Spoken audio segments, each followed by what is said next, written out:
Hola, ¿cómo están todos y todas? Estamos en el segundo episodio de Venus en Fílmico. Llegamos al punto en que salimos. Ya está, existimos en el éter. La voz masculina que están escuchando es la de Elian Aguilar, aguilar.elian en Instagram. Y quien me acompaña es la siempre bella Venus en Fuego, @venus.enfuego, que su alter ego, su Diana Prince, es Carolina Marenghi. ¿Cómo estás, Caro? Bien, muy bien. Ahí está, me gusta. Estamos grabando ahora por primera vez en la ciudad autónoma de Buenos Aires, volvimos, hemos regresado, así que no va a haber grillo ni sonidos de fiestas regionales, pero no vamos a dejar de hacer lo que nos gusta, que es analizar el cine junto con la astrología, que básicamente es la idea de este podcast, que vamos a intentar siempre, como hablamos en el episodio piloto, de hablar de cosas que nos interpelen, nos gusten. Y hay una obra que se podría denominar nuevo clásico, ya que cualquier película que haya salido luego del 2000 se debe analizar con el prisma de un nuevo clásico, porque uno está acostumbrado a que los grandes clásicos están entre los 70 y los 80, los 90 son la época oscura, la época del VHS, la época donde el cine exploitation volvía a estar en su máximo auge. Después del 2000 es difícil encontrar películas clásicas. Y esta es una de ellas. Y estoy hablando de Mean Girls, Chicas Pesadas. Película. Que básicamente has dado en el clavo, peliculón absoluto. Y vamos a aprovechar esa película por varios factores. Uno, porque se estrenó una nueva versión. Vamos a contar un poquito de qué va esa nueva versión y el porqué de su existencia. Y luego nos vamos a centrar en las mujeres fuertes de esta película, que es por un lado las dos protagonistas de ambas versiones, y luego el alma mater de todo esto, que es la señorita o señora Tina Fey. Solo un poquito de contexto. Mean Girls es una película basada en un libro de autoayuda del 2002, Queen Bees and Wannabes. Carolina pone cara de sorpresa. No sabía que era basada en un libro de autoayuda. Exactamente, es un libro de autoayuda del 2002 que escribió Rosalind Wiseman, que aparece como coescritora y co-guionista de la historia junto a Tina Fey, que básicamente es como un manual de supervivencia de preadolescentes durante el secundario, y que de alguna manera traía el tema central que tiene Mean Girls, que es esta cosa de las tribus, ¿no? De armarse en tribus. Luego eso lo agarra Tina Fey y lo convierte en esta gema que es Mean Girls. Significa, el libro Queen Bees and Wannabes no es un libro de ficción, no tiene a los personajes, es de alguna manera el marco teórico con el que se creó la película. Tina Fey, que venía de empezar a aparecer en los medios por Saturday Night Live y qué sé yo, es su primer película como guionista y como actriz también en la pantalla grande, una naturalidad absoluta. Luego ella la rompió toda con 30 Rock, que fue como la serie que la catapultó y que de alguna manera venía a contar sus vivencias en Saturday Night Live. Una mujer que en un mundo de varones como en Hollywood ha sabido crearse un nombre, y creo que hay cierta concordancia de su camino con lo que sucede en la película de Mean Girls. ¿Vos recordás cuando viste Mean Girls por primera vez o no? Creo que no lo recuerdo. Lo recuerdo más cuando vi las repeticiones de alguna manera, que cuando vi la primera. No voy a revelar mi edad cuando yo vi la primera, pero es un poco esto de recordar no solo las veces que repetidamente la vi, sino lo que fue generando y las significancias que uno va encontrando a lo largo de verla repetidamente a lo largo del tiempo. Es una película que de alguna manera llega en el momento justo cuando la estás viendo, si estás iniciando la secundaria o atravesando la secundaria o muy cerca de la secundaria. Para quienes éramos un poquito más grandes, había algo ahí de casi un punto de vista documental, ¿no? Sobre la estructura de cómo nosotros veíamos la secundaria con los ojos de ya personas un poco más adultas. Que de alguna manera Mean Girls lo que hace es parodiar eso dentro de los cánones de lo que es en Estados Unidos la secundaria, que es absolutamente diferente a toda Latinoamérica.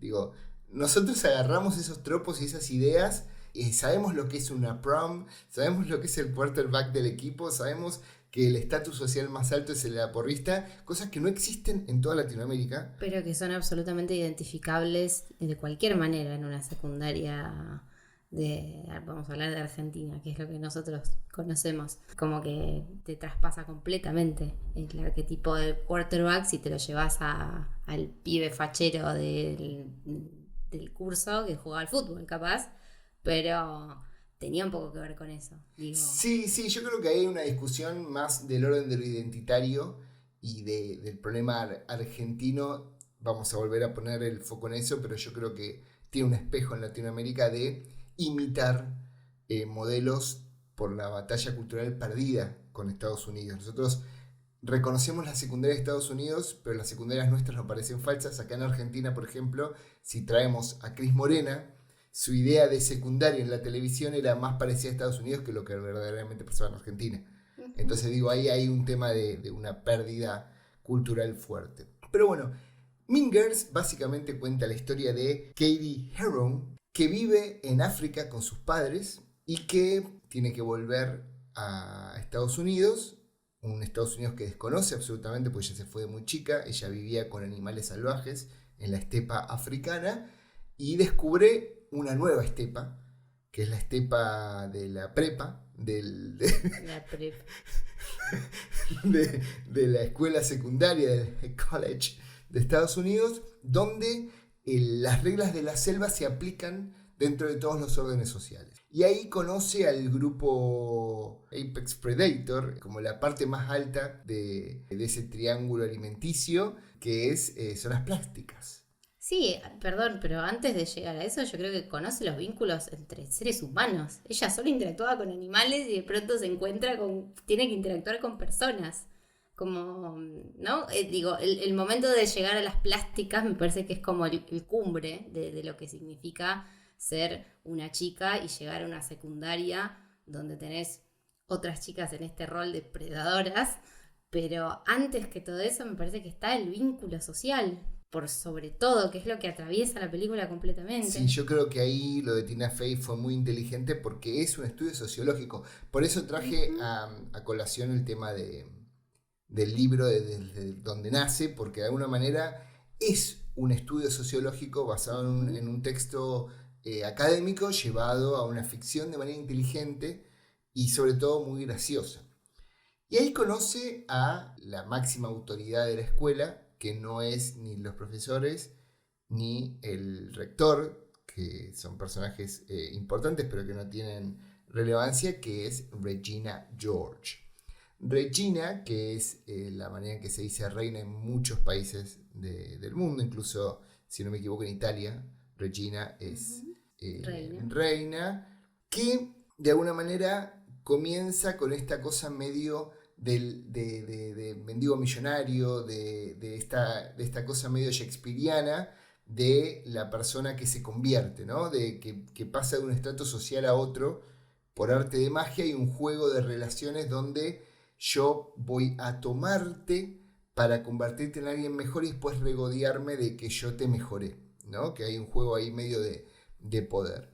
La cuestión es que nuestra heroína se enamora de quien no debe, una expareja de esta chica Regina George, y comienza una venganza de doble vía con un ida y vuelta absoluto entre ambos personajes.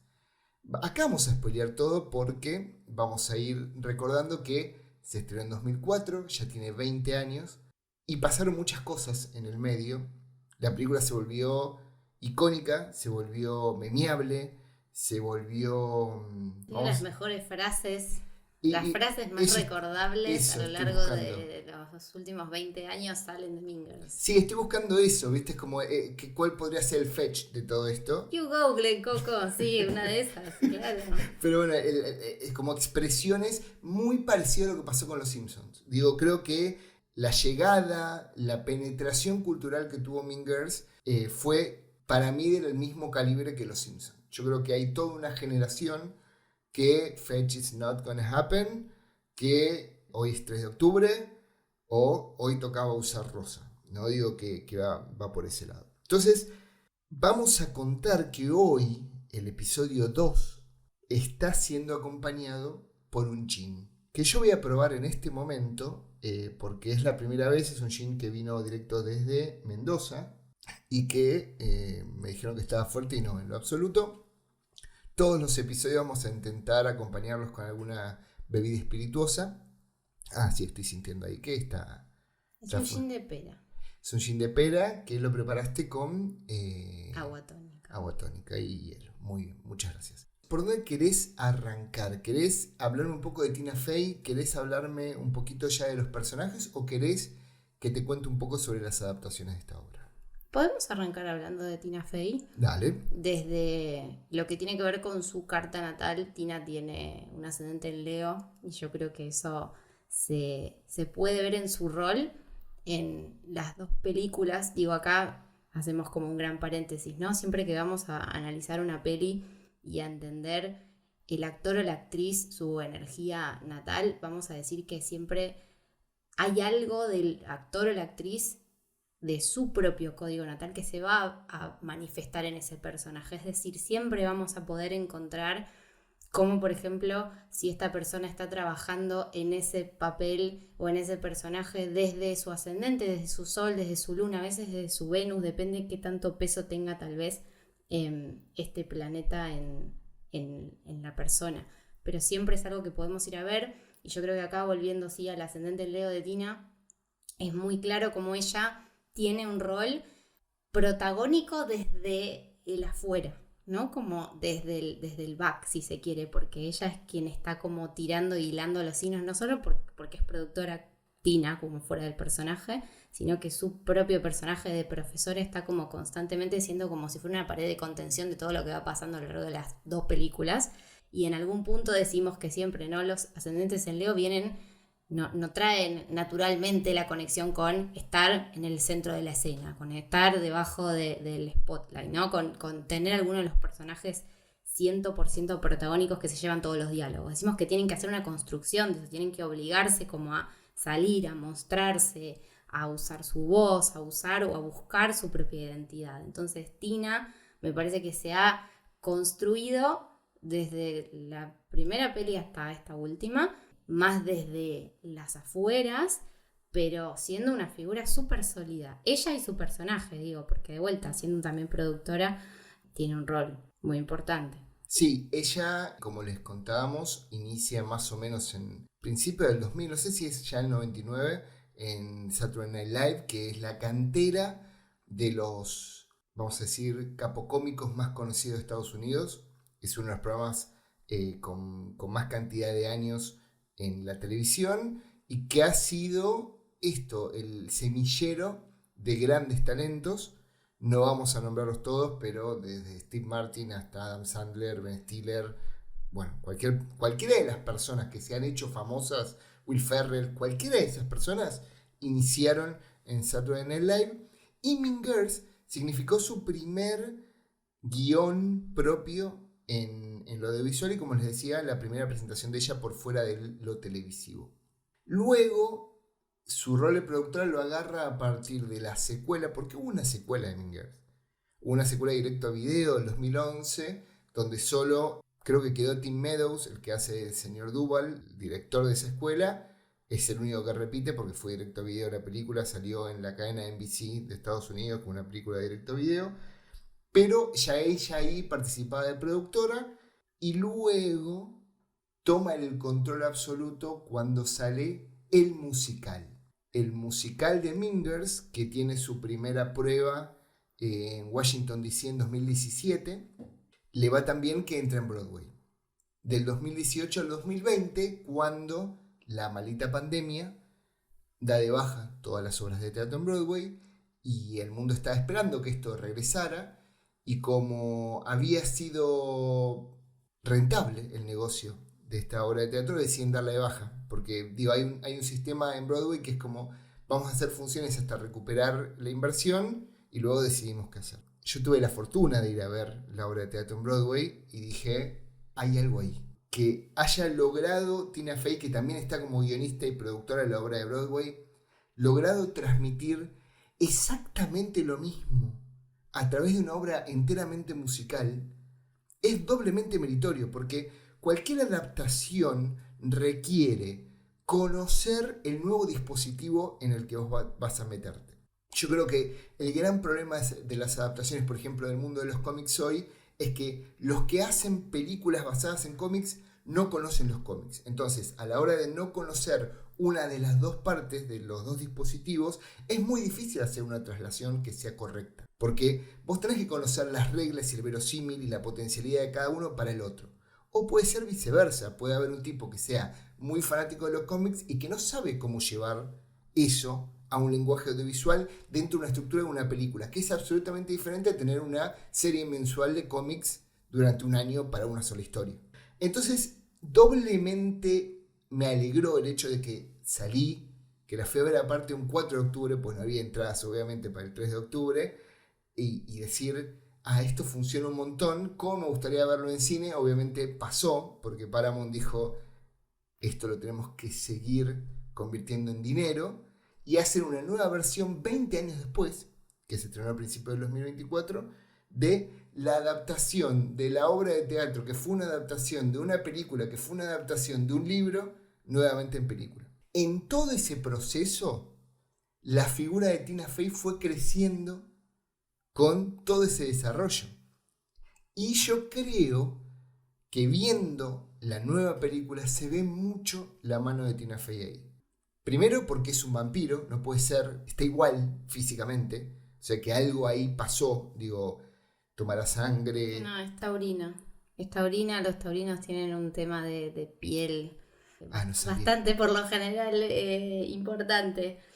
Convengamos que es un signo que está regido por Venus, con lo cual hay algo siempre de lo estético, no por estético hegemónico, no lo asociemos así, ¿no? Como hay algo atractivo, llamativo de la persona. Y acá creo que hay un cuidado, digo, no es magia esto, no son solamente las cámaras, digo, Tina debe tener cuidados de skincare un poco más profundos, como seguramente buena taurina, entonces eso me parece muy interesante.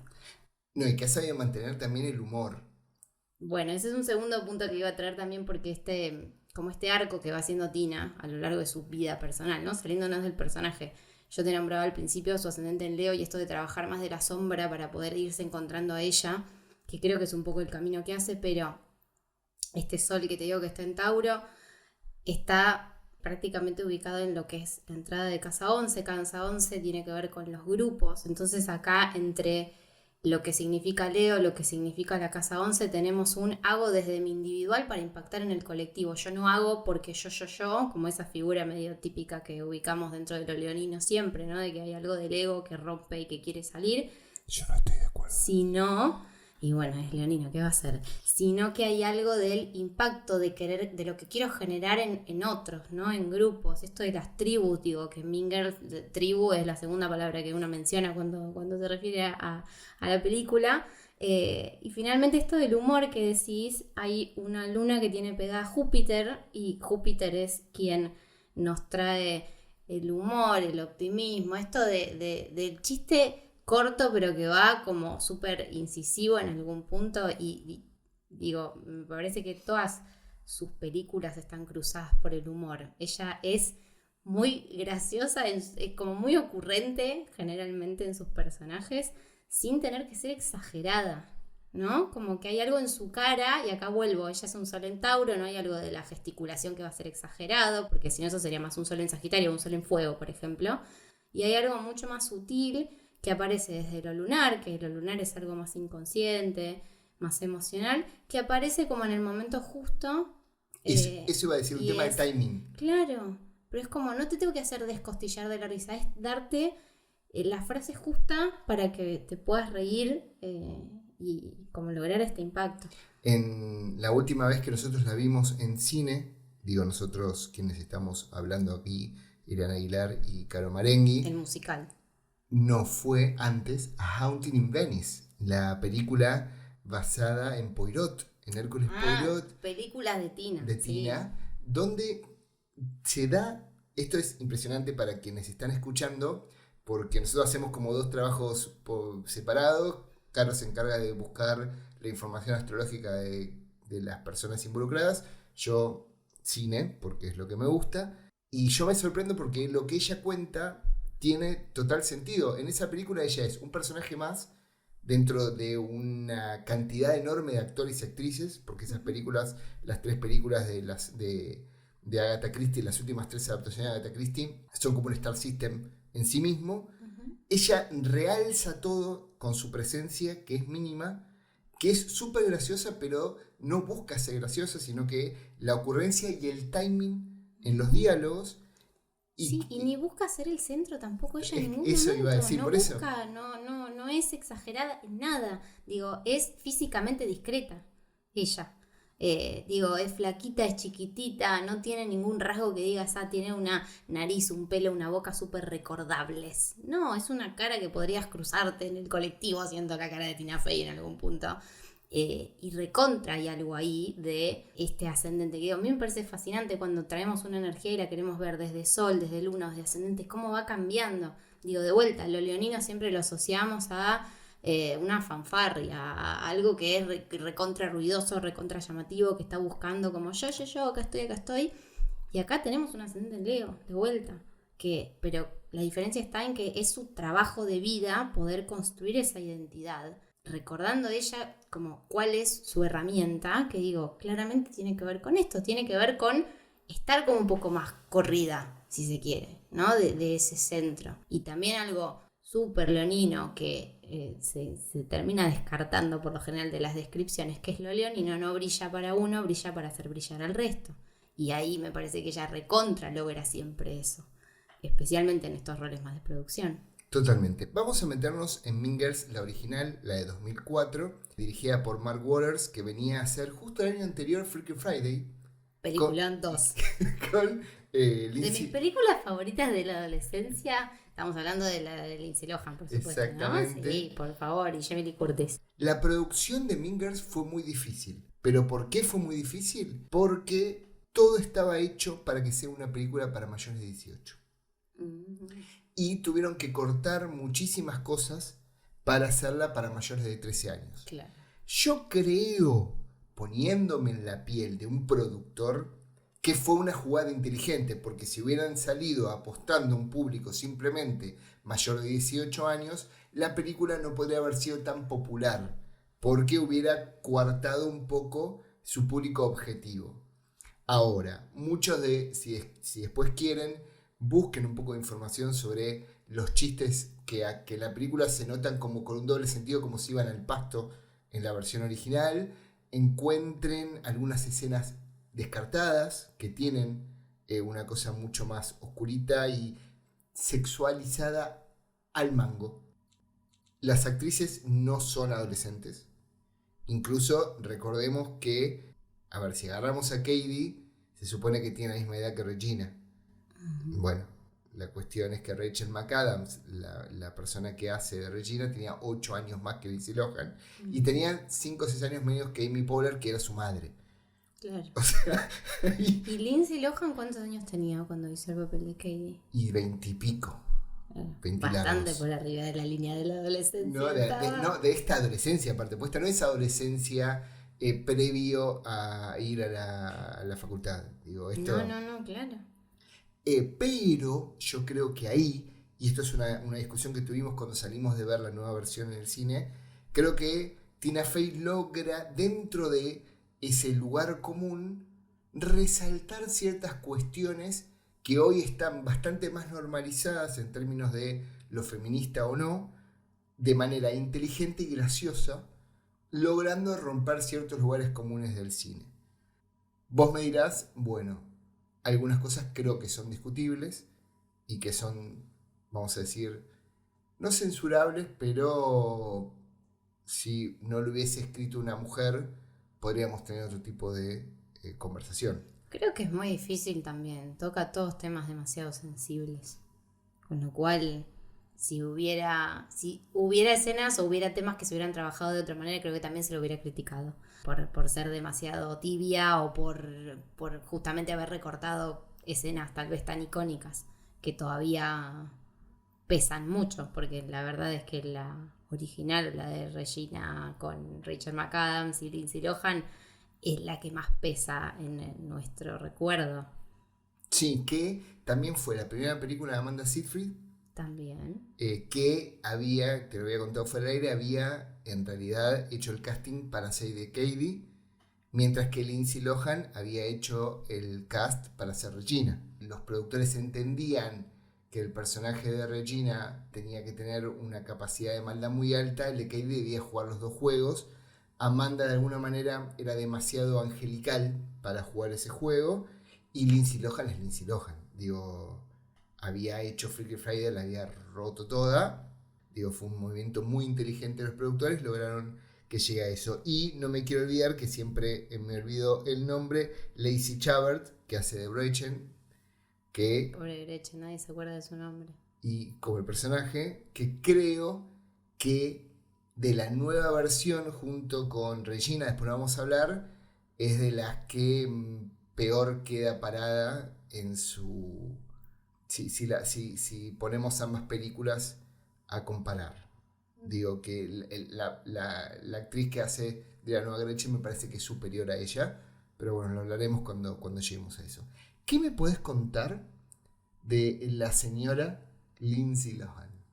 De la señora Lindsay Lohan, lo que podemos decir es que tiene el sol en Cáncer. Es una Kramer Smith. Y me parece muy... que está bastante representado acá en el personaje de Katie, porque, digo, es esto, ahí es un personaje que para ella la familia tiene un rol importante, viene de unas raíces como muy marcadas, que ella cuando llega es la extranjera y es la africanita en algún punto, y eso queda bastante marcado, que tiene que ver siempre con lo canceriano, que está muy marcado por lo familiar, por las raíces, por de dónde vengo y demás. Lo que a mí me parece muy interesante para resaltar, y perdona que voy a traer también a Rachel McAdams, es que ambas actrices comparten la posición del sol. Es decir, su sol en su carta natal está ubicado en la misma parte del gráfico, ¿no? del mandala. Eso es una 12ª parte de posibilidades. Claro. ¿Es así o es aún más difícil? No, sí, aproximadamente sí. Esto está más dado por la hora de nacimiento y de acuerdo obviamente a la fecha en la que la persona nazca, dependiendo del mes en el que estemos. Pero estamos hablando de... Ambas tienen soles en elemento de agua. Dijimos que Lindsay era de Cáncer, Rachel es de Escorpio. Atrás escorpianos o gente que cree que Escorpio es malo y que entonces por eso le toca un personaje más maligno. Ahora vamos a entrar un poco en eso. Si no, pueden escuchar el capítulo anterior que hicimos sobre Star Wars, donde Anakin es de Escorpio, y ahí hay un desarrollo sobre eso. Sí, bastante profundo, muy profundo. Acá lo que queremos en algún punto como destacar es esto, ¿no? Son dos soles que comparten el elemento, no comparten el signo, porque dijimos Cáncer, Escorpio, pero lo más importante es que comparten la ubicación. Es decir, son dos soles en casa 1. La casa 1 es una identidad o un yo, un ego que se ve clarísimo. Aries. Podemos decir como algo análogo a lo ariano, ¿sí? Por esta posición del sol. Es decir, es gente que la pones en un lugar y es imposible que no la veas. Y que van a ir a buscar estos roles protagónicos o este spotlight. Todo lo contrario a Tina, ¿no? Como unamos un poco lo que dijimos antes, Tina tenía un trabajo, Tina persona, de un desarrollo de la identidad, de a poco aprender a mostrarme. Ellas no, es como naturalmente el spotlight les queda bien. Y digo, acá se ve, yo tengo mucha más en mi memoria capaz la historia de Lindsay, pero Lindsay desde muy chiquitita arrancó a actuar y desde muy chiquita estuvo en roles protagónicos, siendo ella la película, ¿no? Ahí que nosotros tenemos un timing espectacular para estas cosas. Estamos en la semana donde se confirmó que va a ser Freaky Friday 2. Hermoso. Y acaba de hacer un sketch con Jimmy Fallon trayendo Juego de Gemelas. Por supuesto. O sea, estamos frente al reverdecer de Lindsay Lohan. Me parece fantástico, perdón, esto no tiene nada que ver con la película que estamos viendo hoy, pero Lindsay es ascendente en Géminis y su gran, para mí, rol para donde salta a la fama es con Juego de Gemelos, Géminis, no sé si te voy a explicarlo mucho más, pero hay algo ahí, diríamos, también. ¿Y qué más? A ver, entonces de alguna manera formarían parte de la dos caras de la misma moneda, por decirlo de alguna manera. Desde este rol sí. de nuevo, ¿no? Teniendo en cuenta que el actor siempre que se pone a jugar en la piel de un personaje, hay algo de toda su energía que aparece ahí. Entonces, para las dos, digo, son roles súper centrales para las películas y son roles que destacan mucho en su personalidad. Una por ser como completamente avasallante y la otra por ser completamente querible en algún punto y tener una personalidad que se va transformando, pero que es clarísimo también el arco de construcción que tiene. No son personajes que se quedan como ni en roles más secundarios, ni personas que podés dejar de ver, porque son caras recordables, las dos, ¿no? Más allá incluso de Mean Girls, son caras que en la peli en la que las veas te vas a acordar que trabajaron ahí, ellas, en el personaje que haya sido. Que digo, no podemos decir lo mismo, me parece, para la nueva Katie, por ejemplo. Sí, que recordábamos que la habíamos visto en la segunda Spider-Man, la que viaja en Europa. Vos recordaste, yo no lo recordé. No es recordable. Bueno, que era una de las compañías la que se ponía de novio con el amigo de Claro. Peter. Absolutamente olvidable, por decirlo de alguna manera. Sí es cierto que hay como un ángel que desprende tanto Rachel McAdams como Lindsay Lohan. Yo eso nunca sé si tiene que ver con su propio ADN o también con el total de la obra y el momento en el que salió. Digo, hoy, cuando nosotros nos sentamos a ver la nueva versión, la adaptación de Mean Girls, la estamos mirando con el entrecejo cerrado, ya juzgándola a la par de su original. El consumo que uno puede hacer de primera mano y absolutamente inconsciente, sin control alguno de lo que está pasando, es ese. En cambio, la original, que no se basaba en nada y nunca había sido visto algo como eso, porque Mean Girls, la original del 2004, responde a una suerte de las películas de John Hughes de los 80, de Sixteen Candles, Breakfast Club, el Club de los Cinco le pusieron acá, que eran estas películas sobre chicos de secundaria en ese momento, que después fue American Pie, por ejemplo, pero mucho más burdo. Yo creo que Mean Girls tiene algo inteligente, algo más. Y yo creo que ellas dos no solo son grandes actrices y jugadores que se llevan la cámara, de alguna manera, sino que también que formaron parte de una maquinaria mucho más grande, ¿no? De perfección. En términos de... En términos de que si no hubiese sido Lindsay Lohan, yo creo que igual estaríamos hablando de la persona que hubiese actuado en ese lugar. No sé, depende. Déjame diferir. Déjame diferir ahí y déjame diferir en que yo a Rachel McAdams no le veo tanto ángel. Le veo a Lindsay. Pero no sé si se lo veo a Rachel. Yo le veo mucho ese ascendente en Escorpio. Ok, Rachel. Bueno, pero el ángel de Rachel es su capacidad camaleónica. Vuelvo a repetir, la tipa tenía casi 10 años más que pero su eso contraparte. No es ángel. Hablar de alguien camaleónico no es ser ángel. Digo, alguien, vamos a hablar, para mí alguien angelado como es Lindsay, estamos hablando de una persona que la quisiera abrazar, por ejemplo, o que te da ternura. Bueno, una de las cosas que nos pasó es que cuando salimos de ver la nueva, la del 2014, la del 2024, yo creo que la Regina de la nueva es mejor que Rachel McAdams, que la de Rachel McAdams, no solo por la actriz, sino por la construcción del personaje.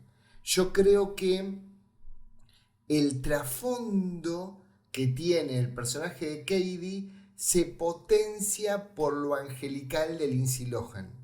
Mientras que siento que la construcción de Regina es bastante más, vamos a decir, genérica, villana genérica, que en la nueva versión hay toda una construcción en el último acto del personaje que la pone en un lugar de humanidad bastante más espeso y lúdico que la original. Entonces creo que ahí Rachel McAdams sale perdiendo. No como Rachel McAdams actriz en otras películas, porque digo, como vos dijiste antes, son personas que uno las recuerda y sí, es la de Notebook. Que es un papel cero angelado, perdón. Bueno, lo dejamos para otro episodio. Sí, es la película más tóxica of the world, pero... Justamente, pero sí. Bueno, pero vos la ves en About Time y yo la quiero abrazar About Time es la película sobre viajes en el tiempo del chico que quiere ir a ver a su padre. Durísima, es durísima. ¿Qué más podés decirme sobre Rachel McAdams? Si queda algo más para decir, por ¿Qué ahí más podemos... te puedo decir de Rachel McAdams que nos traiga algo de luz para este personaje, en verdad? Es muy interesante que Rachel tiene a su Venus muy cerca del ascendente, es una Venus que también está en Escorpio, igual que su ascendente. ¿Por qué traemos a Venus? Porque Venus, todo lo que tiene que ver con atraer y con querer ser deseado, con querer que el resto esté detrás mío, son temáticas venusinas. Yo creo que una de las temáticas que tiene esta película, además de, o haciendo como una suerte de doble clic dentro de vínculos sociales, es la atracción que se genera especialmente en la etapa más adolescente, ¿no? Donde uno está todo el tiempo buscando el ojo de atracción de los demás, no está buscando cómo atraer. Creo que hay una escena muy interesante de la nueva del musical donde cuando están siendo animales como se ve mucho como este intento como de apareamiento entre los distintos personajes para que se logren como juntar. Entonces, esta Venus en una posición tan importante para Rachel hace que siempre ella esté en algún punto vinculada o a papeles que puedan tener que ver con atraer o que pongan en juego su sensualidad o su sexualidad, porque es una Venus en Escorpio, con lo cual hay algo muy sexual, no solo sensual, sería más taurino. Acá como es Escorpio hay algo muy sexual que atraviesa a esta Venus y que pone de nuevo, ¿no? al vínculo sexoafectivo en un lugar muy importante. No voy a volver a la Notebook, pero hay algo de nuevo del vínculo más tal vez tóxico, más enroscado, más que te suelto que no te suelto, que volvemos. Hay algo del personaje de Regina con este ex que tiene, que es como cuando ve que Katie lo quiere, no, listo, entonces yo voy y me lo chapo delante tuyo y busco generar ese problema, ¿no? Que es muy Venus en Escorpio, querer buscar el problema cuando tenemos lo sexoafectivo como tema de conversación. ¿Qué significa, perdón, vuelvo a preguntarte porque soy un lego total, lo venusiano? ¿Qué? Lo venusino son temas en relación a Venus. Los temas de Venus son, por un lado, todo lo que tiene que ver con el mundo vincular, especialmente relaciones uno a uno sexoafectivas, decimos, porque tiene que ver con la atracción, lo que a mí me gusta de otra persona, lo que me genera atracción y cómo atraigo, o qué es lo que me gusta de los demás, y después lo que tiene que ver con mis placeres por fuera de otras personas, ¿no? Como más allá de qué tipo de hombres, mujeres me gustan, bueno, qué tipo de actividades, hobbies a mí me gusta hacer. Entonces, también habla de si uno con esos gustos que tiene puede ser más o menos intenso, más o menos emocional, más o menos mental. Una Venus en Escorpio como es la de Rachel es una Venus en agua, es una Venus intensa, profunda, que cuando entra en un vínculo entra a fondo. Digo, acá hay algo del personaje de Rachel que hasta no verte de rodillas destruido no va a parar, y eso me parece que es muy en algún punto relativo a esta Venus en Escorpio. Que no lo tiene tanto la nueva versión eso. Que no lo tiene tanto la nueva versión, pero vuelta, para mí es algo muy característico de Rachel McAdams. Yo no sé si hubiéramos puesto a otra persona ahí, qué es lo que hubiera sucedido. Para mí es como un tinte que da ella, puntualmente. Pero sí es cierto, para mí, que en la nueva Regina tenemos una personalidad mucho más avasallante desde su corporalidad, que vos lo dijiste, y desde su violencia en algún punto. Es muy violenta a la hora de hablar con los demás. Hay algo en la mirada que es como, te voy a pisar si puedo. No por verte destruido en el suelo, sino porque puedo pisarte y puedo seguir con mi camino. Digamos, que me parece que son dos cosas muy diferentes. En relación a eso, algo que es súper interesante, ya entrando a lo que tiene que ver con esta nueva Regina, podemos recordar el nombre de la actriz. Sí. Pues yo no lo recuerdo. René Rapp, ahora que yo quería, ya pasemos a la versión nueva, porque ya pasamos más de media hora hablando de la versión original, por varias cuestiones. Uno, como dijimos, es una adaptación de la obra de teatro de Broadway, una obra que lo que hace es agarrar las mejores escenas, convertirla en canciones increíbles. Y voy a decir, a riesgo de quedar un poco en posición adelantada, que para mí cambia la focalización. Yo creo que lo que hace Tina Fey en la nueva versión es cambiar la focalización y que el protagonista sea el personaje de Regina. Ya no es Cady, que es muy difícil y muy raro porque rompes el esquema del conflicto. El conflicto entendido como un personaje que tiene una motivación que lo lleva a hacer algo y algo se le enfrenta, ya sea que no puede conseguir eso y tiene que hacer algo para conseguirlo, o tiene un personaje llamado antagonista que está frente a él que quiere lo mismo. En ese juego es donde nace el conflicto, que básicamente es el motor de la narración. Nosotros hablamos que el conflicto no entendido como una batalla bélica, aunque parezca redundante, sino que en fuerzas en pugna, que o buscan lo mismo, o buscan destruir al otro, o buscan conseguir algo que no pueden lograr. Obviamente estamos refiriéndonos a las películas narrativas occidentales con 3 actos, porque digo, siempre recalco esto porque cuando uno va a películas japonesas, por ejemplo, por ahí no encontrás esto mismo. O si vas a películas contemplativas o más artísticas, este concepto está bastante más como raro, ¿no? Digo, vayamos a eso. Entonces, cuando para mí cambia la focalización es desde el lugar donde vos contás ese relato. La focalización es un concepto que viene de la literatura, que es yo como el que cuenta la historia. La focalización va a permear que lo que yo te voy contando es lo que yo conozco. La mayoría de los autores, por pereza, usan una focalización que de alguna manera es tipo de Dios, que conocen todo lo que está pasando y puede ir de un lado al otro. Para mí siempre lo más interesante es cuando la focalización está concentrada en un solo personaje, porque uno como lector se va sorprendiendo junto al personaje de las cosas que descubre. La focalización en el cine funciona igual, es desde qué lugar vos te parás para contar esa historia. Yo creo que la nueva versión, desde el musical, se centra en Regina. No solo porque es más interesante el personaje, sino que fácticamente las canciones son mejores y mayores, en el caso de Regina, y tiene el leitmotiv que se maneja durante todo el relato. El leitmotiv se usa en cine mucho, que es ante la aparición de un personaje o una situación en común, siempre tenés un registro musical que se repite y que es similar. Voy al ejemplo más burdo, una película de terror, cuando se va al punto de vista de la cámara del asesino y se escucha. Vos ahí sabés que está el asesino. ¿Por qué? Porque te remite ese sonido a lo que está por suceder. Eso es un leitmotiv. Regina, en el musical y en la película nueva, tiene esta cosa medio de música de James Bond, que es el único personaje que tiene una repetición del leitmotiv de todo el resto. El resto tiene una canción que cuenta sobre esto, una canción que cuenta sobre otro y queda ahí. Aparte tiene su canción de I Am Regina George, ¿no? I Am Regina, es fantástica. La presentación del personaje es más potente, porque el personaje tanto en el musical como en la película nueva de Cady, que la actriz es Angourie Rice, yo tuve que fijarme en los nombres porque imposible recordarlo, es el primer tema musical donde ella cuenta que está en África y sale al mundo y qué sé yo.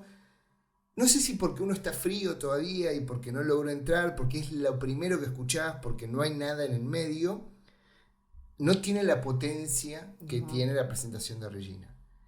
Y la película nueva está dirigida por Samantha Jane y Arturo Pérez Jr., que son primerizos en el arte de la dirección. Yo creo, Elian, esto es personal, que le ofrece al relato una frescura del que está haciendo algo por primera vez, que no tiene vicios y que al ser una adaptación de una adaptación de una adaptación, vos tenés que tener ciertas libertades para no caer en los vicios de algún dispositivo en particular.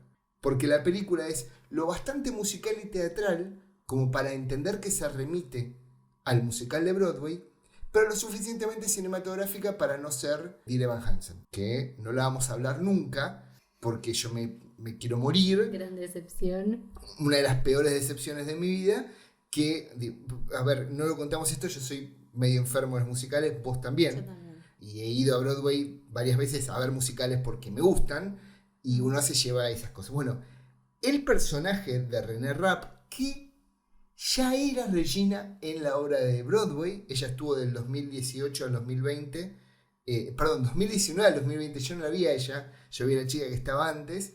Tiene todo. Por primero canta como los dioses y por lo tanto no necesita mentirlo para lo audiovisual. Digo, ya tiene esos skills y los lleva con altura. Sino que, como hablábamos, tiene una corporalidad de amazona. Es una amazona, es gigantesca, tiene una espalda enorme.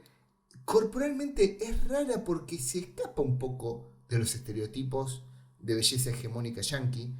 Vos ahí habíamos tenido una conversación sobre eso. A ver, me parece que es un buen challenge para los estereotipos actuales de que una mujer, una adolescente, ni siquiera es una mujer, pero digo, hay algo de la figura femenina que no tiene que ser tan esta figura típica, tal vez más venusina, femenina, sutil, suave, sino que hay algo de una pisada muy fuerte, que en ella se traduce literalmente en su corporalidad. Y acá no es porque nosotros seamos exagerados ni nada, se nota el tamaño de la espalda de ella contra Katie o contra el resto de las chicas. Es muchísimo más alta, es muchísimo más ancha, es muchísimo más grande desde todos los ángulos y genera una gran sensación como de miedo. No quiero dejar de mencionarla en paralelo a la carta de nuestra otra protagonista, o nuestra subprotagonista, ya no sé cómo decirlo. Angourie Rice, la que hace de Katie. Exactamente, porque ambas chicas tienen cartas, no voy a decir hermanas o similares, pero sí.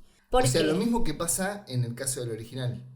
Que tenían la posición en el mismo lugar, pero tienen el resto de las energías bastante diferentes. Rachel y Lindsay comparten eso y yo creo que sí logra que tengan de vuelta. Son dos caras muy recordables, dos personalidades muy recordables en este rol, que no es lo que sucede con esta nueva Katie, que queda bastante más desdibujada, más allá del tema del foco. Yo creo que hay algo que acá también podemos decir, ¿no? Venimos de Lindsay, cualquier cosa a la que pasemos después de Lindsay te queda como la vara muy... Es Lindsay, ¿no? Justamente, es un sol en uno, es Lindsay. Reconoces la cara, reconoces sus actuaciones, su forma, su pelo es pelirroja, o sea, no hay manera de que te lo olvides. Y esta chica queda como bastante en el fácil olvido, si se quiere. Pero lo interesante es que, de nuevo, la nueva Regina y la nueva Katie tienen no solamente una posición del sol igual, como era en el caso de Rachel y de Lindsay, sino que comparten el mismo ascendente y la misma luna. Esto no es algo que suele suceder.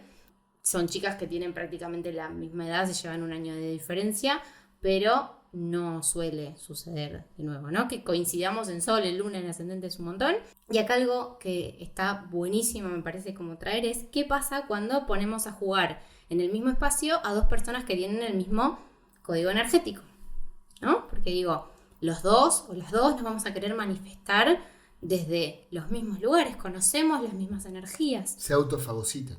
Entonces, claro, digo, naturalmente lo que termina por lo general sucediendo es que una va a tomar una parte y otra va a tomar la otra. Y acá está determinado por el personaje en primera instancia, ¿no? Nosotros lo que conocemos de estas dos actrices son sus personajes, con lo cual claramente ambas comparten un ascendente en Aries, que yo creo que se lo damos completo a nuestra Regina, que está completamente pisando fuerte a lo largo de toda la película.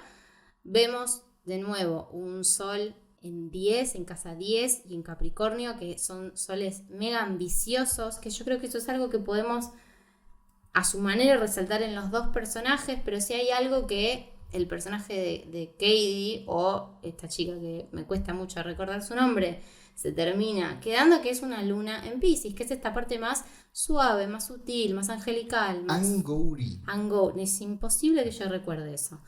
Angourie. Se termina quedando con esta luna, que hay una salvedad que sí es súper interesante hacer, quizá para la gente que capaz esté más de cerca con el mundo astro.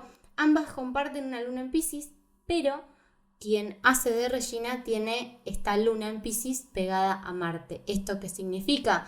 Que hay algo de nuevo súper combativo, contestatario, un poco tal vez autoritario, un poco de querer liderar o controlar al resto, que también aparece en la luna, ¿sí? Que esto es algo que agrega Marte al estar en esta luna. Entonces las dos comparten el signo, hay algo de lo pisciano, decimos, que tiene que ver con algo mucho más emocional, más profundo, más desde el arte y demás, pero que Regina o nuestra actriz que hace de Regina tenga Marte con esa luna, se le suma como un porotito a la cuestión más esto de la pisada fuerte que tiene. Digo, porque acá de nuevo, ¿no? Si hacemos diferencia de actriz y personaje, yo creo que ella en su diaria debe ser muy así también, digamos. Hay algo de su corporalidad que ella se lo lleva a su casa después porque es el mismo envase que tiene. Entonces, eso se le nota claramente. Y, de nuevo, ¿no? En esta división de roles, cuando uno comparte tanta energía, me parece que claramente hay una que se queda más con la energía masculina, que es más Regina. Para mí no hay este rol de atracción que hablábamos al principio, ¿no? De querer seducir y todo. Ella te seduce porque se la nota que es mala, se nota que te quiere venir a pisar. Te come vivo. Claro. No hay otra razón. No hay una seducción más femenina, es una seducción más masculina la que termina como ella ejerciendo para con el resto. Y Katie es la que se queda de nuevo en un rol mucho más pasivo, incluso mucho más pasivo que el mismo rol en Lindsay, ¿no? Cuando avanza con todo el tema de la venganza y demás, ¿no? Como que hay algo de una figura muy de pobrecita, de chiquitita, de medio un rol de víctima, que lo arrastra, que esto también es algo muy Luna en Piscis, no se me enoje la gente pisciana, pero hay algo muy de la víctima que aparece, y que me parece que en el rol de esta nueva Katie se nota mucho. Sí, que creo que ahí trae eso aparejado. Yo creo que eso no es simplemente un tema de la actriz, sino también del guión, que hace que el cambio que tiene el personaje sea muy arbitrario dentro de la estructura de crecimiento y desarrollo de ese personaje dentro del relato. Creo que en Lindsay Lohan se va dando más natural y su conversión a ser una plástica es hasta lógico, por decirlo de alguna manera. Vos en un momento olvidás que ella está teniendo una misión para destruirlas desde adentro. Como que ella de alguna manera se suma más rápido al panel. En cambio acá es todo el tiempo un juego donde, no, como decís vos, yo soy la víctima, y cuando cambia decís, esto muy forzado. No tiene sentido lo que está haciendo. Quiero hacer, como dicen los jóvenes hoy en redes sociales, un shout out a Avantika, que es la que hace el personaje de Karen. O sea, de Amanda Seyfried era Karen Smith, acá por lo que veo es Karen Giti. No sé por qué le cambiaron el nombre, pero es tal cual lo que sucede en la obra de Broadway. Su participación es mínima, pero las 2 o 3 apariciones y los chistes y la canción que tienen son de lo mejor de la obra sin lugar a dudas. Es fantástico. El timing para el humor, el timing para reírse de sí misma, el humor físico de sus facciones no tiene parangón. Y Bebe Wood, que es quien hace esta versión de Gretchen, me parece mucho más humana, me parece mucho menos acartonada que la versión original, y que en esta cosa que tiene de ser un personaje shakespeariano, digo, es el personaje shakespeariano de la obra, el de Gretchen, porque es la hija de la gente con plata. O sea, no olvidemos que es la hija de uno de los empresarios más importantes de Estados Unidos. Digo, uno la deja escondida bajo el ala de Katie, de Regina y todo, pero es un personaje que si fuera por sí misma, por eso luego la conversión que tiene al final de la película, porque es un personaje que en realidad debería ser el alfa, por su, vamos a decir, condición socioeconómica, de alguna manera. Y creo que lo que hace Bebe le permite jugar ese juego mucho, se siente más cómodo. Incluso creo que lo musical, al exteriorizar los sentimientos que tiene un personaje a través de una canción y esa externalización, hacerla tan obvia, termina en algunos puntos ayudando a que el universo interior de ese personaje quede aún más obvio, más latente en lo que está pasando. Sí, y hay algo con las edades también, me parece que uno de verdad puede asociarlo mucho más a chicas del secundario, que esto corre para las 4, digo, no solamente para la nueva Gretchen, ¿no? Como que uno de verdad dice, bueno, esta chica sí puede llegar a tener unos 17. Le creo mucho más que tiene unos 17 y que no tiene unos 32 como parecía la Gretchen de Mean Girls del 2004. Sí, todos los personajes tenían 20 años más o menos cuando hicieron esta Claro, película. como ahí el verosímil está mucho mejor construido y eso ayuda muchísimo. Ahí recordemos que en esta nueva versión los únicos que repiten son Tina Fey y Tim Meadows, que son el director de la escuela y la profesora. Hay un par de comentarios muy elocuentes y muy divertidos de una rotura de la cuarta pared con la versión original, que funcionan muy bien. Y a título absolutamente personal, yo nunca voy a hablar por los dos, yo creo que si te gustó la original, la vas a disfrutar muchísimo, muchísimo. Y creo que, a pesar de haber nacido de las entrañas de otra obra, tiene peso propio. Y creo que lo único que lamento es que por alguna razón los compositores de la obra de Broadway, que son los mismos, le bajaron un poco la potencia a los temas musicales. Yo iba empecinado a gritar y cantar a los gritos en la pantalla del cine las canciones cuando explotaban, y nunca llegaban a explotar de la manera que lo habían hecho en Broadway. Me imagino que también una obra en vivo funciona de otra manera, y la música, los músicos ahí, todo, a uno lo posiciona en otro lugar, pero esperaba otra cosa. ¿Algo que te falte decir sobre lo que estuvimos hablando en este capítulo? No, creo que hemos abordado todo. Nos hemos divertido. Recomendamos nuevamente, ya se consigue en el videoclub, la nueva de Mean Girls. Va a salir en Paramount, también me imagino. La original, como les dijimos, es una obra maestra. Sin lugar a dudas, uno de los nuevos clásicos. Si les gustó la original y quieren ver si aparecen personajes de la original en la nueva, yo les diría que vean la nueva. Pueden llevarse sorpresas o no, y hay algunas sorpresas escondidas que en el segundo visionado se hacen más obvias. Así que esto fue todo por este episodio, el segundo de Venus en Fílmico. Mi nombre es Eliana Aguilar, me encuentro como @aguilar.eliana en Instagram. La señorita Carolina Marenghi la encuentran como @venus.en.fuego. Miren la película con un jean, como hicimos nosotros. De pera, necesariamente. Y no se olviden de vestir de rosa. Nos vemos la próxima. Adiós.